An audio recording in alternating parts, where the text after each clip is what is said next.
गीतों भरी कहानी। आइए आज सुनते हैं गोपाल वर्मा की लिखी गीतों भरी कहानी मोगरे का फूल। वाचन स्वर गोपाल वर्मा का। आइए आज सुनते हैं इस कहानी का दूसरा और अंतिम भाग। अब तक आपने सुना बंगले के बाहर पोर्च के टीन शेड पर अचानक टन टन टन की आवाज से नींद खुल गई। तेज हवाओं से खिड़कियां भी खड़क उठी थीं। पता चला कि अंधड़ के साथ ही तेज बारिश शुरू हो गई थी। एक बड़ी चिंता यह थी कि इतनी तेज बारिश के कारण बाहर लॉन के किनारे लगे पौधों के फूल झड़ गए तो कल की पूजा के लिए ताजा फूल नहीं मिल पाएंगे। यही सब सोचते सोचते न जाने कब आंख लग गई। सुबह थोड़ा देर से आंख खुली तो देखा कि मौसम बिल्कुल साफ था। अच्छी खासी धूप खिली हुई थी। मैंने जल्दी जल्दी मुंह हाथ धोए और फूलों की टोकरी लेकर बाहर लॉन में आ गया। पोर्च में टीन शेड के नीचे पड़ा झूला देख एक पल को ठिठका, फिर आगे बढ़ गया। पीछे की तरफ बढ़ा तो आश्चर्य से आंखें खुली ही रह गईं। मोगरे का एक फूल अपने पूरे वैभव के साथ खिला हुआ मुस्कुरा रहा था। बाबा ने बड़े प्यार से कभी इस मोगरे के पौधे को लगाया था। दादी को बहुत पसंद था मोगरा। बाबा इसी फूलों की टोकरी को मोगरे के फूलों से भर के झूले पर बैठकर अपने हाथ से दादी के लिए मोगरे की वेणी बनाया करते थे। हाँ, ये सच है। बहुत प्रेम करता था मैं बाबा और दादी से। मुझे अभी भी याद है, बहुत छोटा था मैं, शायद 3-4 साल का। बाबा मेरे लिए बहुत सारे खिलौने लाए थे। हाथी, घोड़ा, ऊंट, एक प्यारी सी गुड़िया। पड़ोस में रहने वाली मेरी दोस्त मंडली आ जाती। भोला, सुरेश, गीता, खूब खेलते हम। शहर में पचकुइयां का मेला लगता तो बाबा मुझे कंधे पर बिठा के मेला घुमाने ले जाते थे। भोला भी साथ में हो लेता था। फिर बाबा कभी उबले बेर तो कभी रामदाने की लैया खिलाते, कभी बड़ा वाला झूला झुलाते। दादी कभी चुंगी वाले शेर की कहानी सुनाती तो कभी चड़वा और चिड़ै की कहानी तो कभी परी की कहानी। कहानियों के माध्यम से दी हुई उनकी सीखें जीवन में कितनी काम आती हैं। मैं थोड़ा बड़ा हुआ तो मम्मी एक छोटी सी गुड़िया ले आई। सुंदर सी, बड़ी प्यारी। उसकी मुस्कान जैसे मन को मोह लेती थी। मैं उसकी तरफ अपनी उंगली बढ़ाता तो वो अपने नन्हे गुलाबी हाथों से मेरी उंगली कसकर पकड़ लेती। धीरे धीरे बाबा और दादी के प्रति मेरा प्रेम बढ़ता ही चला गया। पापा को अपने ऑफिस और दोस्तों से फुर्सत नहीं मिलती। मम्मी भी घर बाहर के काम में बिजी रहती। बाबा और दादी पूरे टाइम मेरा और परी का ध्यान रखते। मैं बड़ा हो रहा था। धीरे धीरे सबकी बातें कुछ कुछ समझने लगा था। कभी कभी मम्मी जब बेवजह बाबा से गुस्सा करती तो मुझे बहुत बुरा लगता, लेकिन बाबा चुपचाप सुन के रह जाते तो लगता कि वो इसका विरोध क्यों नहीं करते। घर से कुछ दूर पर एक बागीचे में मोगरे का पौधा लगा था। वहां जाकर बाबा मोगरे का फूल जरूर तोड़ते। एक बार जब उन्हें वहां फूल नहीं मिला तो वो परेशान हो गए। उनके चेहरे पर उदासी देख मैंने पूछ ही लिया कि अपने लॉन में तो बहुत सारे सुंदर सुंदर फूल रोज खिलते हैं, फिर आप मोगरे का फूल ना पाकर इतने उदास क्यों हो गए। वो बोले कि वो सब फूल तो भगवान के लिए हैं, ये मोगरे का फूल मेरी देवी के लिए है। एक पल को तो मैं चकराया, फिर समझ में आया कि वो दादी को देवी कह रहे थे। दादी की पसंद का ख्याल रखते हुए एक दिन बाबा मोगरे की एक कलम ले आए। उसे बड़े प्यार से दोनों ने झूले के पीछे वाले हिस्से में लॉन के किनारे लगाया। उसकी ठीक से देखभाल की तो उसमें सुंदर फूल खिल उठे। एक दिन मैं जब स्कूल से लौटा तो देखा कि पापा ऑफिस ही नहीं गए, परेशान से ड्राइंग रूम में बैठे हैं। बाबा अपने कमरे में उदास बैठे हैं। दादी ने मुझे देखा तो चुपचाप उठकर रसोई से मेरे लिए खाना निकालने लगी। एक अजीब सी खामोशी छाई थी घर में। मम्मी नहीं दिखाई दे रही थी, परी भी नहीं थी। मैं बस्ता रखकर दादी के पीछे रसोई घर में पहुंच गया। उनसे पूछा कि क्या हुआ, लेकिन उन्होंने कुछ नहीं बताया। सबको चुप देखकर मैं भी थोड़ा सहम गया था। मैं भागकर बाबा के कमरे में जा पहुंचा। उनसे बहुत पूछा, लेकिन वो भी कुछ बताने को तैयार नहीं थे। आखिरकार जब मेरी आंखों से आंसू बह निकले तो उनसे भी नहीं रहा गया। मुझे सीने में भींच लिया उन्होंने। भरे गले से बोले, तुम्हारी मम्मी परी को लेकर तुम्हारे नाना के घर चली गई हैं। मुझे बड़ा अजीब सा लगा। नाना जी के घर तो हम हर साल छुट्टियों में जाते ही हैं, तो इस बार ऐसा क्या हो गया कि सब इतना परेशान है? मैं बोला। बाबा ने बताया कि वो तुम्हारी दादी और मुझसे नाराज होकर गई हैं। कहते कहते उनकी आंख से भी एक आंसू निकल पड़ा था। अगले दिन स्कूल गया, लेकिन वहां जरा भी मन नहीं लगा। लौटा तो देखा कि ड्राइंग रूम में परी बैठी थी। मन खुशी से झूम उठा। मैं दौड़कर किचन में मम्मी के पास जा पहुंचा। पता चला कि पापा जाकर मम्मी को मना लाए थे। मैं जल्दी से खाना खत्म करके उनके कमरे में जा पहुंचा। मुझे देखते ही हमेशा की तरह बोली, आ गया मेरा राजा। आज दादी के कथन में वो उत्साह नहीं दिखाई दिया जो हर रोज दिखाई देता था। एक मौन सी उदासी का आभास हो रहा था मुझे। परी के आने की खुशी के साथ साथ एक खुटका सा भी बैठ गया मन में। बाबा के पास गया तो वो अपने आप को सामान्य दिखाने की कोशिश करते हुए लगे, लेकिन मैंने महसूस किया कि अब दादी और बाबा के चेहरे की वो प्रफुल्लता न जाने कहां खो गई थी। बातें अब भी वो वैसे ही करते थे, लेकिन उन बातों के पीछे छुपी हुई उदासी मुझे स्पष्ट दिखाई देती थी। मैं परेशान था कि कैसे उनकी उदासी दूर करूं। एक दिन सुबह तो बिल्कुल अजीब हुआ। पोर्च में झूले के पीछे मोगरे का फूल उस दिन भी खिला था। मैं कुछ सोचता हुआ खिड़की से देख रहा था। हमेशा की तरह बाबा फूल के पास आए, उसे थोड़ी देर देखते रहे, फिर प्यार से उसे छुआ। तभी दादी वहां पहुंच गई। दोनों एक दूसरे को देख रहे थे। खिड़की के पास खड़ा मैं उनकी उदासी को स्पष्ट महसूस कर रहा था। तभी दादी ने सिर हिलाकर बाबा को कुछ इशारा किया। बाबा मोगरे का फूल लेकर दादी के बालों में लगाते हुए बोले, कल से तो मोगरा मिलेगा ही नहीं बिन्नो। एक धड़का सा लगा मुझे। ऐसा क्यों कह रहे हैं बाबा? मेरा दिल किसी अनहोनी की आशंका से धड़क उठा। अब आगे। शंकाओं में घिरा हुआ मैं स्कूल के लिए तैयार हो रहा था। तभी कमरे में दादी आ गईं। मुझे अपने हाथों से तैयार करने लगीं। उनके व्यवहार से लग रहा था जैसे आज वो अपना सारा प्यार मुझ पर उड़ेल देंगी। मैं असमंजस में पड़ा हुआ था। तभी मम्मी की आवाज आई, राज, रिक्शा आ गया। इसी के साथ ही रिक्शे की घंटी भी सुनाई दी। मैंने जल्दी जल्दी बस्ता उठाया और जैसे ही निकलने लगा, दादी ने मुझे भींचकर सीने से लगा लिया। एक पल को तो मैं समझ ही नहीं पाया कि क्या हुआ। तभी दादा की आवाज सुनाई दी, बिन्नो। दादी ने मुझे छोड़ दिया और दूसरी ओर मुंह कर लिया। मैंने पूछा कि क्या हुआ? तभी बाबा ने मेरा हाथ पकड़ते हुए कहा, कुछ नहीं बेटा, चलो चलो, स्कूल के लिए देर हो जाएगी। वो मुझे जल्दी जल्दी बाहर तक ले गए। मुझे रिक्शे में बिठाकर मेरा माथा चूमा। आज दादी भी बाहर तक नहीं आई छोड़ने। मेरा मन कह रहा था कि कुछ तो हुआ है आज। जो बाबा दादी का व्यवहार बदला बदला लग रहा था। तभी बगल में बैठा हुआ भोला बोल पड़ा, क्या हुआ राज, क्या सोच रहे हो?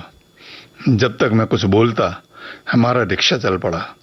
बाबा वहीं खड़े खड़े हमारे रिक्शे को दूर तक देखते रहे। मैं भी उन्हें देख रहा था।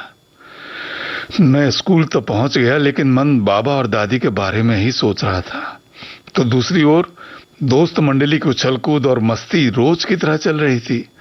मुझे भी उनके साथ खेलना पड़ रहा था। लकड़ी की काठी पे घोड़ा, घोड़े की दुम पे जो मारा हथौड़ा, दौड़ा दौड़ा दौड़ा घोड़ा दुम उठा के दौड़ा।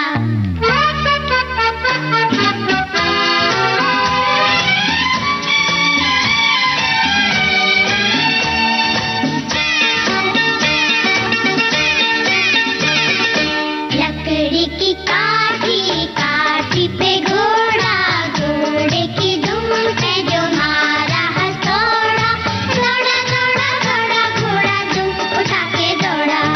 लकड़ी की काठी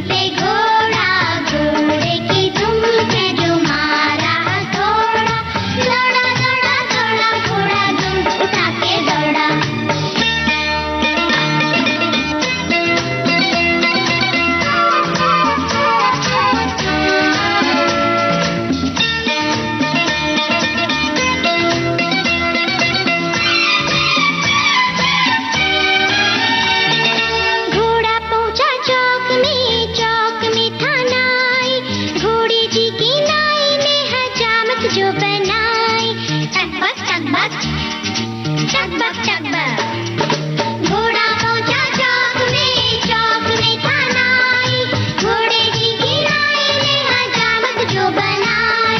दौड़ा दौड़ा दौड़ा घोड़ा दुम उठा के दौड़ा, लकड़ी की काठी काठी पे घोड़ा, घोड़े की दुम पे जो मारा हथौड़ा। दौड़ा दौड़ा दौड़ा घोड़ा दुम उठा के दौड़ा।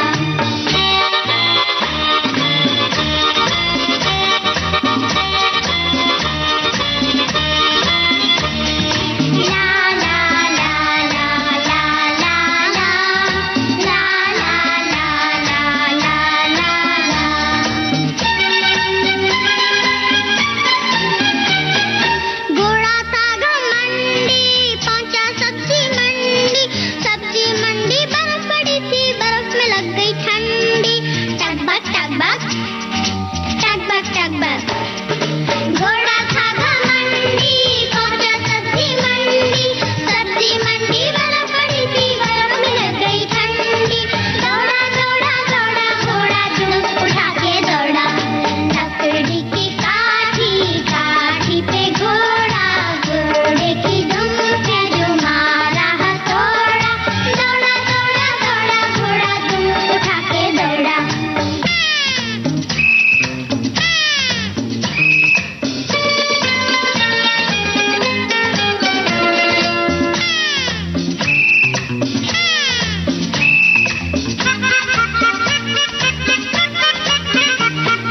घोड़ा अपना तगड़ा है, देखो कितनी चर्बी है, चढ़ता है मेहरूली में पर घोड़ा अपना अरबी है। घोड़ा अपना तगड़ा है, देखो कितनी चर्बी है, चढ़ता है मेहरूली में पर घोड़ा अपना अरबी है। बात छुड़ा के दौड़ा दौड़ा दुम उठा के दौड़ा, लकड़ी की काठी काठी पे घोड़ा, घोड़े की दुम पे जो मारा हथौड़ा। दौड़ा दौड़ा दौड़ा घोड़ा दुम उठा के दौड़ा। किसी तरह उस दिन स्कूल का समय गुजरा। अनेक आशंकाओं से भरा मैं घर पहुंचा तो देखा परी रोज की तरह सोफे पर बैठी कॉमिक्स पढ़ रही थी। मेरी आवाज सुनते ही मम्मी भी आ गईं। मेरे मनपसंद नूडल्स मेरे सामने रख दिए। मैं सोफे पर बस्ता फेंककर नूडल्स की ओर लपकते हुए बोला, अरे वाह mummy, you are great. Mummy बोली, आज तेरे लिए आटे का हलवा भी बनाया है, गरम करके लाती हूँ। मैं खुश हो गया। ओह मम्मी, आज तो मजा आ गया। मैंने आंखें उचकाकर परी को इशारा किया कि वो भी खा ले। परी ने भी सिर हिलाकर ऐसे इशारा किया जैसे कह रही हो, खाओ खाओ मौज करो। भूख तो लगी ही थी, और फिर जब सामने मनपसंद चीज हो तो भूख कई गुना बढ़ जाती है। मैं टूट पड़ा नूडल्स पर। जल्दी जल्दी नूडल्स निकलने के चक्कर में खांसी आ गई। परी हंसते हुए कहने लगी, आराम से भैया, आराम से, नूडल्स कहीं भागे नहीं जा रहे हैं। मम्मी भी दौड़ती हुई आ गई। क्या हुआ मेरे बेटे को? मेरे गले में तो नूडल्स अटके पड़े थे। तभी परी बोल पड़ी, कुछ नहीं मम्मी, थोड़ा ठसका लग गया है भैया को। मम्मी मेरी पीठ थपथपाती हुई मुझे पानी पिलाने लगी। बोली, संभाल के खा बेटा, नूडल्स हो या कुछ और, ढंग से चबा चबा के खाना चाहिए, तुम सीधे निकल जाते हो। मेरे मुंह से तो बोल ही नहीं फूट रहे थे, बस पानी मुंह में भरे सिर हिला रहा था। मेरी हालत देख परी हंस हंस के लोटपोट हुई जा रही थी। अब बस भी कर, भैया की हंसी उड़ा रही है, मम्मी ने उसे डांटा। लेकिन वो चुप होने की जगह मेरे जैसे ही मुंह फुला फुला कर हंसते हुए मेरी नकल करने लगी। मुझे उससे चिढ़ तो हो रही थी, लेकिन उसकी हंसी मुझे बहुत अच्छी लग रही थी, क्योंकि मैं उसे बहुत चाहता था। मुझे वो कहानियों वाली परी देश की राजकुमारी ही लगती थी।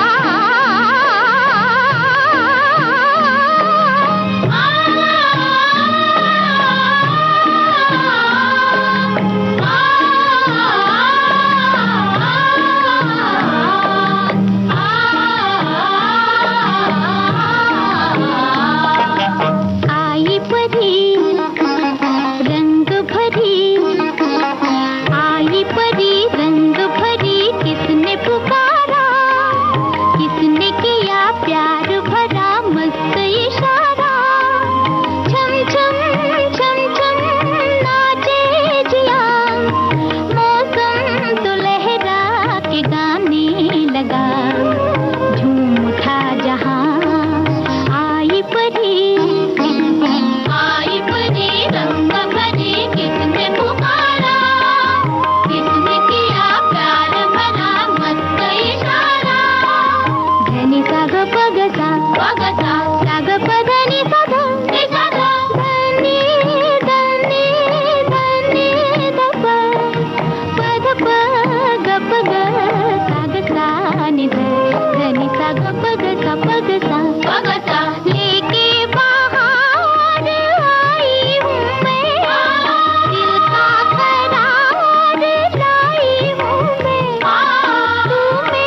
हलवा गरम करने किचन में जा चुकी थी। मैं अब धीरे धीरे नूडल्स का मजा ले रहा था। परी कॉमिक्स पढ़ती हुई बीच बीच में मेरे जैसा मुंह बनाकर अब भी मुझे चढ़ा रही थी। तभी मेरा ध्यान मेरे बस्ते पर गया, जो अब भी सोफे के कोने में लुढ़का पड़ा था। रोज की तरह आज दादी नहीं आई थी उसे उठाकर करीने से रखने के लिए। एक खुटका सा बैठ गया मन में। मैंने परी से पूछा दादी के बारे में। वो कॉमिक्स पढ़ती हुई कहने लगी, वो और बाबा ताई जी के यहाँ गए हैं। ताई जी कानपुर के उन्नाव में रहती थी। 3-4 साल पहले ताऊ जी गुजर गए थे। ताई जी वहीं किसी स्कूल में प्रिंसिपल थी। उनके दोनों बेटे मुझसे बहुत बड़े थे। वो जब भी आते मुझे चाट खिलाने ले जाते, फिल्म दिखाने ले जाते। पहले तो अक्सर उन लोगों से मिलना जुलना हो जाता था। ताऊ जी के गुजरने के बाद अब कभी कभी किसी फंक्शन में ही मुलाकात हो पाती है। परी की बात सुनकर मुझे थोड़ा अटपटा तो लगा कि अचानक कैसे बाबा दादी ताई जी के घर चले गए। तभी मम्मी ने गर्मा गर्म हलवा मेरे सामने रखते हुए बताया कि ताई जी बहुत दिनों से उन्हें बुला रही थी, वहीं कुछ दिन वहां रह के आ जाएंगे। मेरी दिन भर की आशंकाएं धराशायी हो चुकी थीं। समझ में आ गया था कि सुबह बाबा दादी को क्यों कह रहे थे कि अब कल से मोगरे का फूल नहीं मिलेगा। शायद उन्नाव में मोगरे का पौधा नहीं होगा, लेकिन मुझे लग रहा था कि बाबा वहां भी मोगरे का फूल ढूंढ ही लेंगे दादी के लिए। मैं मन ही मन मुस्कुरा उठा। फिर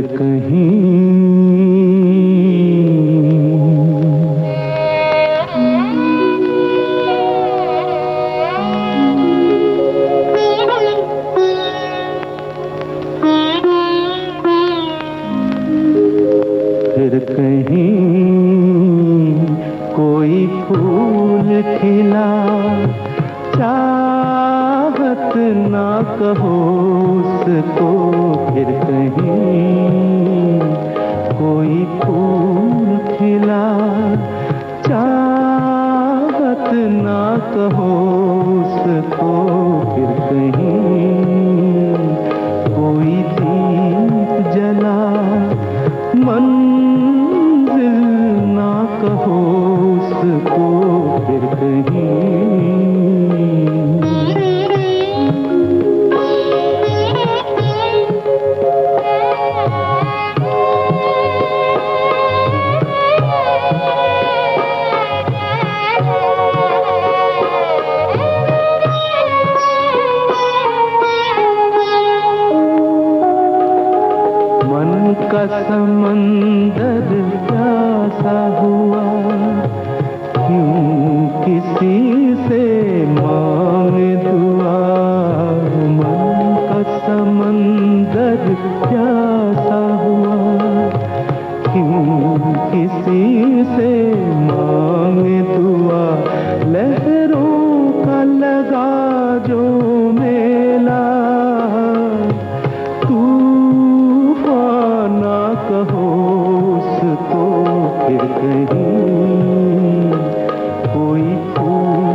मिला। चाहत ना कहो उसको फिर कहीं।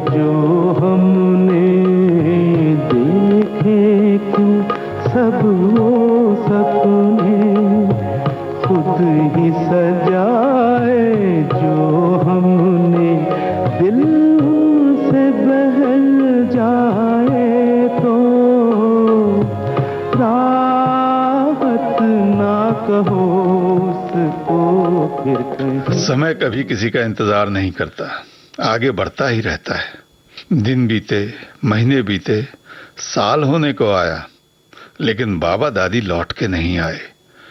मम्मी पापा हमेशा यही कहते कि आ जाएंगे। मेरे मन में अब शंकाएं उठने लगी थीं।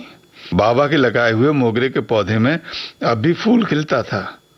मैं खूब प्यार से उसकी देखभाल करता था। उसके पास जाता तो बाबा दादी के होने का एहसास होता। फूल को छूता, कभी कभी उससे बातें करता कि तुम्हारी तरह मैं भी बाबा दादी का इंतजार कर रहा हूं। बार बार झूले को देखता, लेकिन वहां कोई नहीं दिखता। चिड़ियों और गिलहरियों का आना भी कम हो गया था। पचकुइयां का मेला लग गया था। हर साल की तरह इस साल भी मेले में धमाल करने का मन था। मम्मी को पटा के किसी तरह 50 रुपए का जुगाड़ किया और जा पहुंचा भोला के घर। ये तय हुआ कि पूरी दोस्त मंडली को लेकर जाएंगे। भोला की मम्मी ने उसे 30 रुपए देते हुए कहा कि तुम सारे दोस्त एक साथ ही रहना, ध्यान रखना कोई छूट ना जाए। भोला तैयार होते हुए कहने लगा कि हर साल तो राज के बाबा जाते थे साथ में, बड़ा मजा आता था। मैंने उदासी से कहा कि हाँ यार, मैं भी बाबा दादी का इंतजार कर रहा था, लेकिन वो ताई जी के यहां से अब तक नहीं लौटे। तभी भोला की मम्मी चौंकती हुई बोली, ताई जी के यहां से? मैंने कहा हाँ, वो नाव में रहती हैं ताई जी, जाने कब लौटेंगे वो, मैं रोज उनका इंतजार करता हूं। भोला की मम्मी बोली, अब नहीं आएंगे बेटा वो। एक झटका सा लगा मुझे। क्यों नहीं आएंगे वो? मैंने पूछा। वो बोली, उन्नाव नहीं गए हैं वो, यही हैं झांसी में ही। मैं बुरी तरह से चौंक गया। क्या बाबा दादी यही हैं? वो बोली, हाँ राज, उन्हें तुम्हारी मम्मी की जिद पर वृद्धाश्रम भेज दिया गया है। मेरे दिल पर घात सी गिरी। मेरे पूछने पर सब बताया उन्होंने कि कैसे मम्मी हर रोज किसी न किसी बहाने बाबा दादी से झगड़ा करती थीं। ये सब तुम्हारे स्कूल जाने के बाद होता था। बाबा दादी ने तुम्हें इसलिए नहीं बताया कि कहीं तुम्हें दुख ना हो। कई सालों से वो जिद पर अड़ी थी कि उन्हें वृद्धाश्रम भेज दो। तुम्हारे पापा तो नहीं चाहते थे, लेकिन हर दिन के झगड़ों से बाबा दादी भी परेशान हो चुके थे। आखिरकार उन्होंने ही कहा कि घर में रोज रोज की कलह अच्छी नहीं है, हम दोनों रह लेंगे वृद्धाश्रम में। फिर ऐसा ही हुआ। मैं मन ही मन रो रहा था। उस दिन मेला भी मुझे अच्छा नहीं लगा। सारी दोस्त मंडली मेले के मजे ले रही थी, लेकिन मैं अंदर ही अंदर रोए जा रहा था। ये जिंदगी के मेले, ये जिंदगी के मेले, दुनिया में कम न होंगे, अफसोस हम न होंगे। ये जिंदगी के मेले, ये जिंदगी के मेले।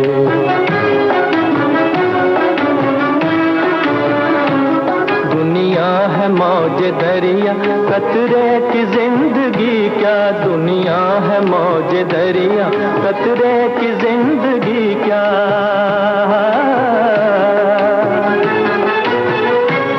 पानी में मिल के पानी, अंजाम ये के पानी। पानी में मिल के पानी, अंजाम ये के पानी। दम भर को सांस ले ले, दम भर को सांस ले ले ये जिंदगी के मेले, दुनिया में कम न होंगे, अफसोस हम न होंगे। ये जिंदगी के मेले, ये जिंदगी के मेले, ये जिंदगी के मेले, ये जिंदगी के मेले।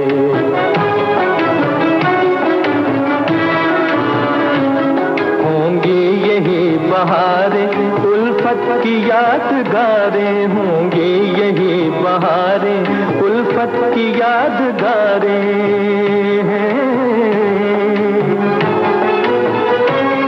बिगड़ेगी और बनेगी दुनिया यही रहेगी, बिगड़ेगी और बनेगी दुनिया यही रहेगी। होंगे यही झमेले, होंगे यही झमेले, ये जिंदगी के मेले, दुनिया में कम न होंगे, अफसोस हम न होंगे। ये जिंदगी के मेले, ये जिंदगी के मेले, ये जिंदगी के मेले, ये जिंदगी के मेले।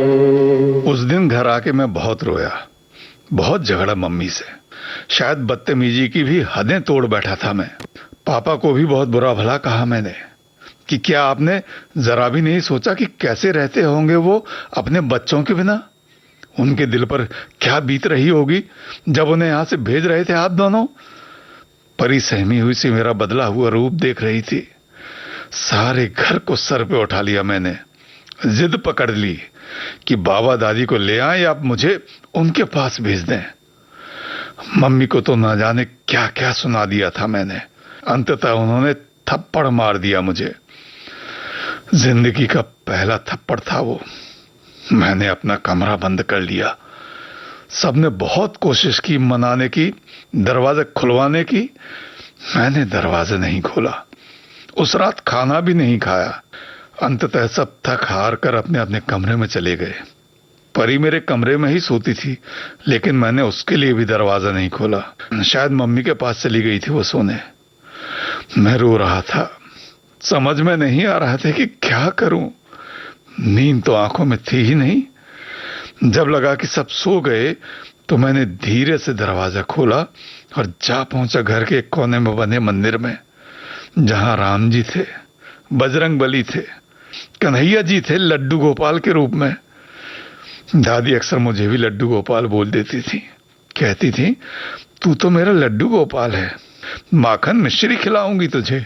जितना आज मैं मम्मी पापा से झगड़ा, शायद उतना ही आज राम जी से, बजरंगबली से, लड्डू गोपाल से झगड़ा कि दादी ने कितनी सेवा की आप सबकी। उनकी भक्ति, उनकी श्रद्धा का ये फल दिया आपने कि उन्हें अपना ही घर छोड़ना पड़ा। खूब रोया उनके सामने कि कैसे भी करके मुझे बाबा दादी से मिला दो। कुछ करो ऐसा कि या तो वो दोनों यहां आ जाएं या फिर मुझे उनके पास भेज दो। उनके बिना मैं नहीं रहूंगा इस घर में।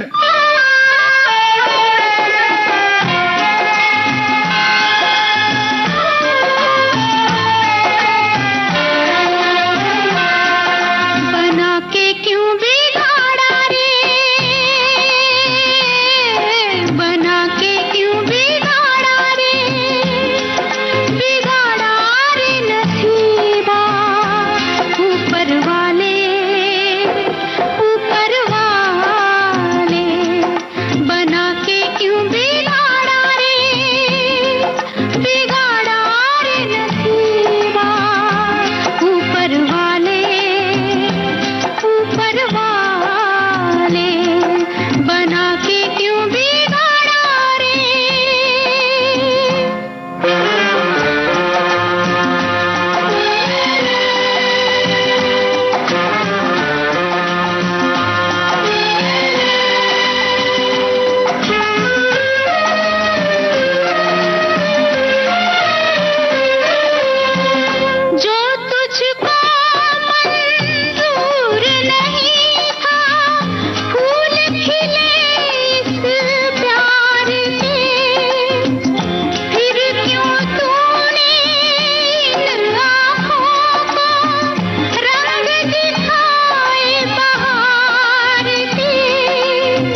राम जी, बजरंगबली और लड्डू गोपाल से झगड़ते झगड़ते कब सो गया मैं, मुझे भी नहीं पता चला। सुबह पापा की थपकी से आंख खुली तो बदन टूट रहा था, तेज बुखार चढ़ा आया था। पापा के दोस्त डॉक्टर सुशांत घर आए, दवा दी। जैसे तैसे मैंने कुछ खाया, दवा ली और रोता हुआ बिस्तर में पड़ रहा।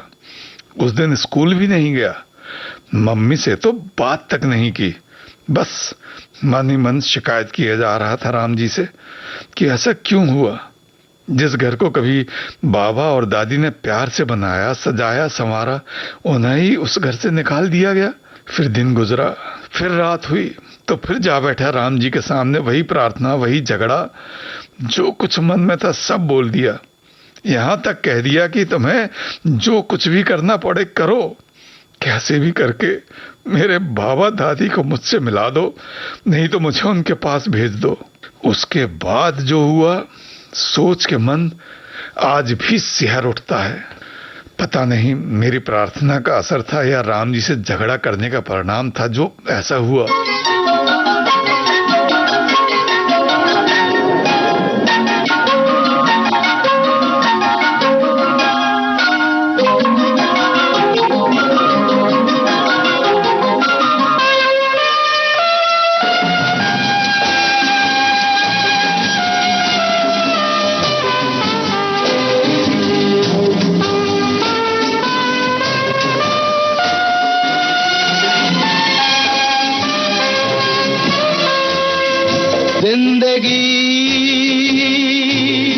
कैसी है पहेली हाय,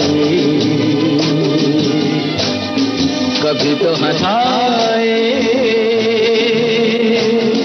कभी ये रुलाए। जिंदगी कैसी है पहेली हाय, कभी तो हंसाए, कभी ये रुलाए।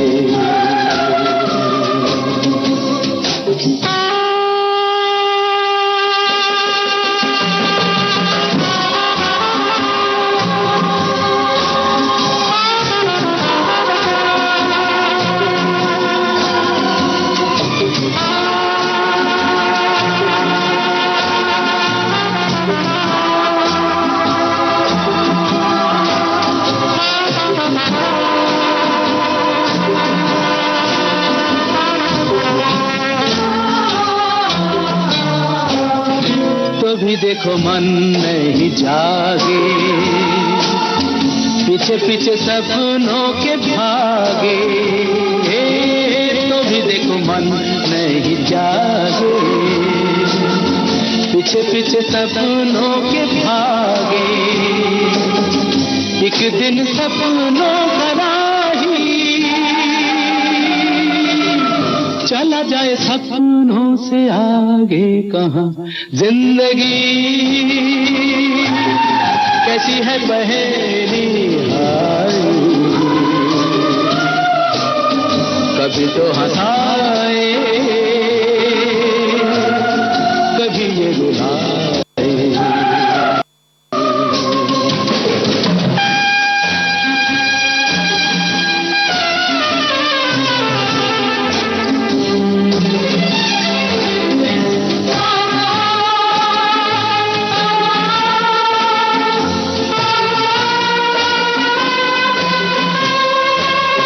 जिन्होंने सजाए यहाँ मेले, सुख दुख संग संग झेले।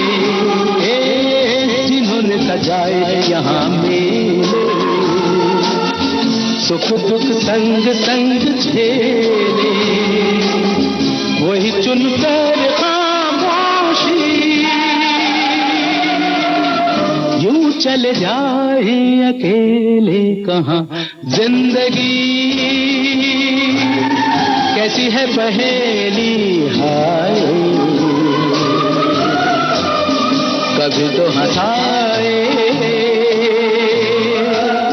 कभी। 3-4 दिन बाद स्कूल जाना शुरू हुआ, लेकिन अब मुझे कुछ भी अच्छा नहीं लगता।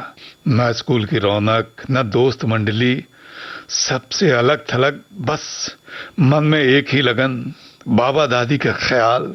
फिर एक दिन जब स्कूल के बाहर सबसे अलग होकर खड़ा हुआ, मैं घर जाने के लिए रिक्शे का इंतजार कर रहा था, तभी देखा कि छुट्टन चचा चले आ रहे हैं। छुट्टन चचा बहुत सालों से हमारे घर आते जाते रहते थे। कभी हमें पिंड खजूर तो कभी टॉफी देते थे।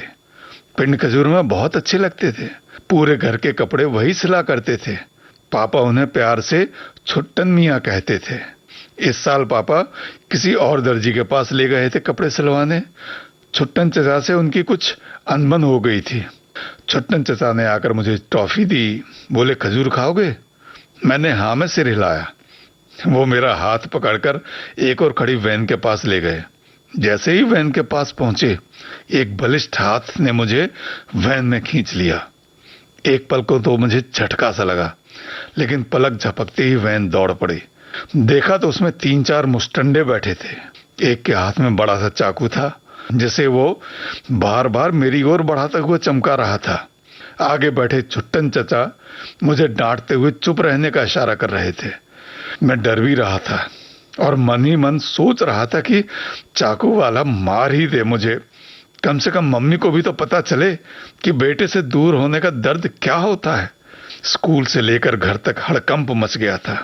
मुझे कहीं दूर एक गैरेज नुमा जगह में कैद करके रख दिया गया था। मुझे खाने के लिए समोसा और कोल्ड ड्रिंक वगैरह ले आए थे वो। मैंने नहीं खाया तो एक बोल उठा कि खा ले, हो सकता है कल को ये सब खाने के लिए तो बचे ही ना। तेरे बाप से 10 लाख मांगे हैं, अगर कल तक नहीं मिले तो कल का दिन तेरी जिंदगी का आखिरी दिन होगा। आसपास छुट्टन चचा भी नहीं थे जिनसे कुछ कह सकूं। रात हो चुकी थी। घर में पापा की भागदौड़ जारी थी। मम्मी का रो रो कर बुरा हाल था। इधर मेरा भूख से बुरा हाल होने लगा।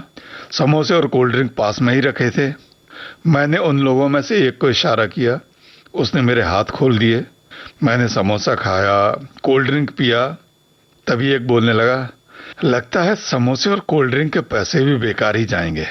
आधी रात बीत गई है, अभी तक इसके बाप ने कुछ नहीं किया। दूसरा बोला, करेगा।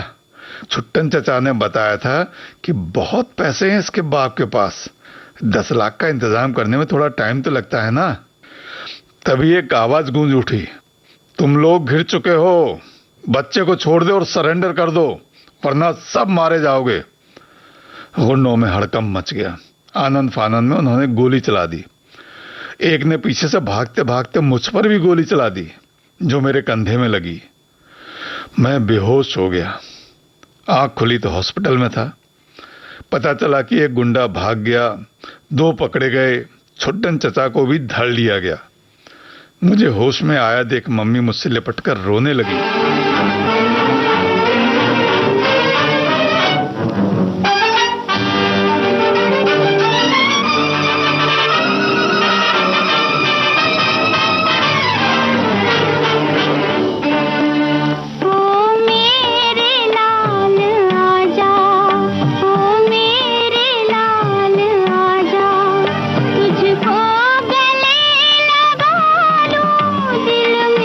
तुझे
मम्मी के लिपटने से मेरा कंधा दर्द कर उठा। मैं चीख पड़ा। मम्मी झटके से अलग होते हुए सॉरी सॉरी कहने लगी। पापा के साथ खड़े हुए डॉक्टर अंकल कहने लगे, शुक्र है गोली कंधे में लगी, थोड़ी सी दाएं लगी होती तो कुछ भी हो सकता था। दर्द के साथ साथ मेरे मन में गुस्सा भी भरा था। बोल पड़ा, अच्छा होता गोली थोड़ा दाएं लगती। ऐसा नहीं कहते बेटा, अरे तू तो मेरी जान है, तुझे कुछ हो जाता तो मैं जिंदा नहीं बचती। मम्मी रोते हुए कहने लगी। दर्द से अधिक गुस्सा था मुझे। बोल पड़ा, अच्छा मैं तुम्हारा बेटा हूं, इसलिए तुम्हारी जान हूं, और जो तुमने बाबा दादी को उनके बेटे से दूर किया, कभी सोचा है उनके दिल पर क्या बीती होगी? कैसे वो एक एक पल रोते हुए काट रहे होंगे। मैं मर ही जाता तो अच्छा होता, तुम्हें भी पता चलता कि बेटा छिन जाने का दर्द कैसा होता है। मम्मी अपना मुंह छुपाने लगी। पापा, डॉक्टर, नर्स सब अवाक से देख रहे थे। पापा पास आए, मेरे सर पर हाथ फिराते हुए बोले, बेटे बहुत बड़ी गलती हो गई हमसे, लेकिन अब और देर नहीं। 2-3 घंटे ही बीते थे। मैं हॉस्पिटल में ही था, देखा दादी भागती सी आ रही हैं, पीछे से बाबा भी चले आ रहे हैं। दादी को देखते ही मैं उनसे लिपट के रोने लगा। कैसा है मेरा राजा, तुझे कुछ हुआ तो नहीं? तो ठीक तो है ना? कहती हुई वो मेरे पूरे बदन पर हाथ फिरा रही थी।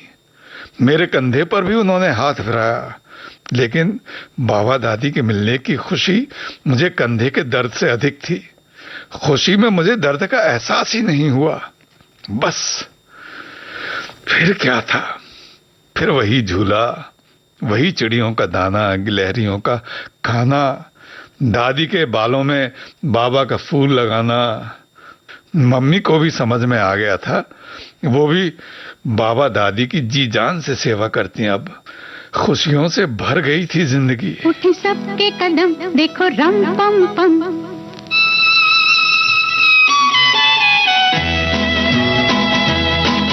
उठे सबके कदम देखो रम पम पम। आज ऐसे गीत गाया करो, कभी खुशी कभी गम, तारा रम पम पम। हंसो और हंसाया करो, उठे सबके कदम देखो रम पम पम। आज ऐसे गीत गाया करो, कभी खुशी कभी गम, तारा रम पम पम पम। हंसो और हंसाया करो।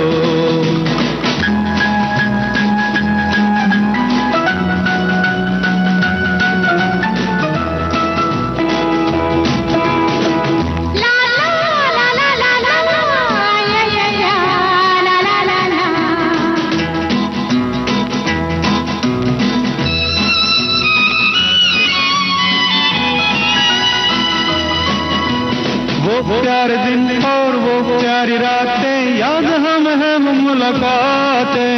नहीं कोई गम मुझे नहीं है गिला, जिंदगी की राह में मिला है जब से तू मुझे रे हमदम। शबनम हम है और तुम शोला बन जाया करो, कभी खुशी कभी गम, तारा रम पम पम। हंसो और हंसाया करो। उठे सबके कदम देखो रम पम पम। आज ऐसे गीत गाया करो, कभी खुशी कभी गम, तारा रम पम पम। हंसो और हंसाया करो।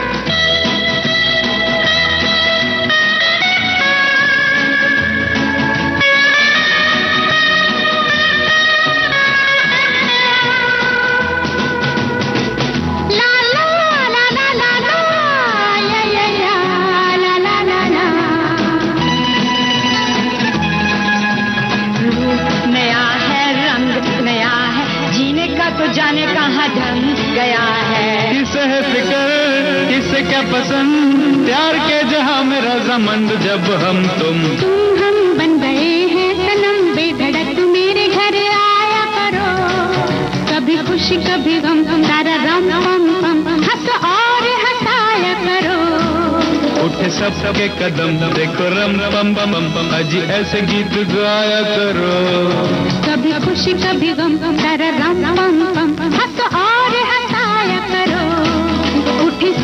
कदम देखो रम पम पम अजी ऐसे गीत गाया करो। कभी खुशी कभी गम तररम पम पम पम हंसो और हंसाया करो।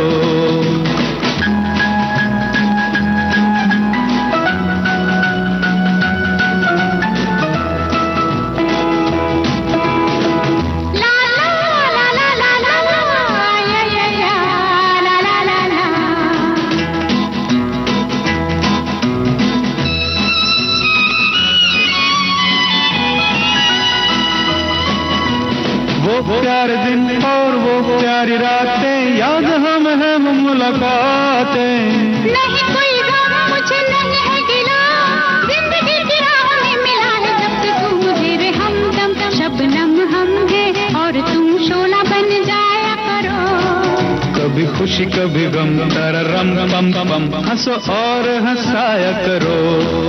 उठे सबके कदम देखो रम पम पम अजी ऐसे गीत गाया करो।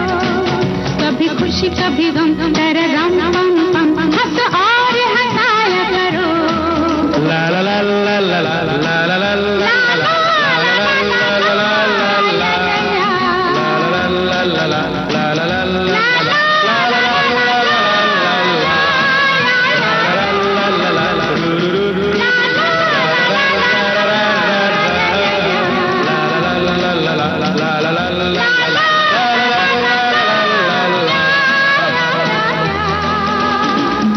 मैं आज तक नहीं समझ पाया कि जो हुआ वो क्या था।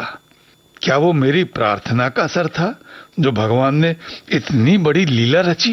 खैर, जो भी हुआ अच्छा ही हुआ। मेरे बाबा दादी मुझे मिल गए। अब बाबा दादी तो हैं नहीं, सालों हो गए उन्हें गुजरे हुए, लेकिन उनके प्रेम का प्रतीक मोगरे का फूल आज भी खिलता है। मैं इसे ले जाकर बाबा की तस्वीर को छुआकर दादी की तस्वीर पर चढ़ाऊंगा। और हाँ, एक बात तो बताना भूल ही गया, पापा मम्मी का समय हो गया है उठने का। वो आते ही होंगे। अब झूले पर बैठकर वो चिड़ियों और गिलहरियों को दाना खिलाते हैं, कभी कभी गीत भी गाते हैं।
सपना मधुर सुहाना सपना।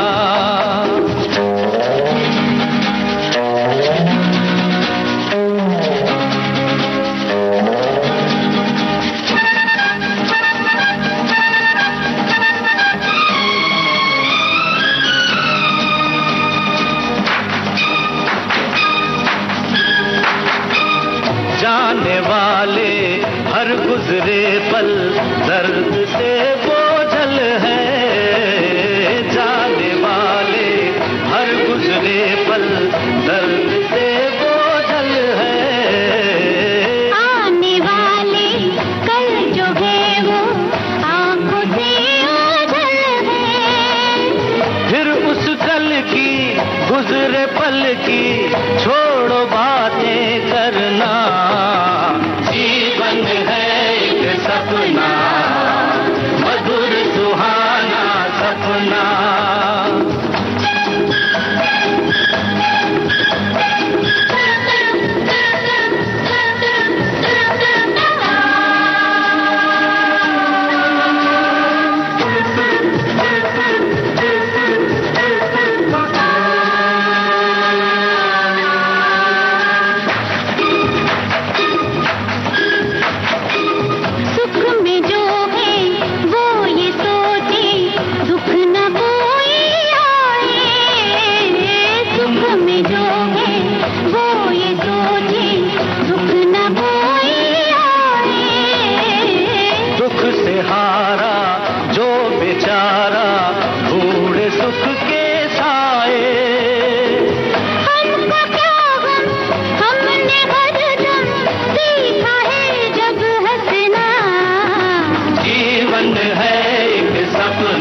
सपना, मधुर सुहाना सपना, मन ला ला ला ला ला ला ला ला ला।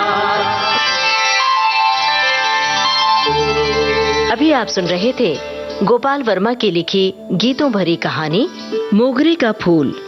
वाचन स्वर था गोपाल वर्मा का। ये था इस कहानी का दूसरा और अंतिम भाग। प्रस्तुति सहयोग आकांक्षा सिंह का।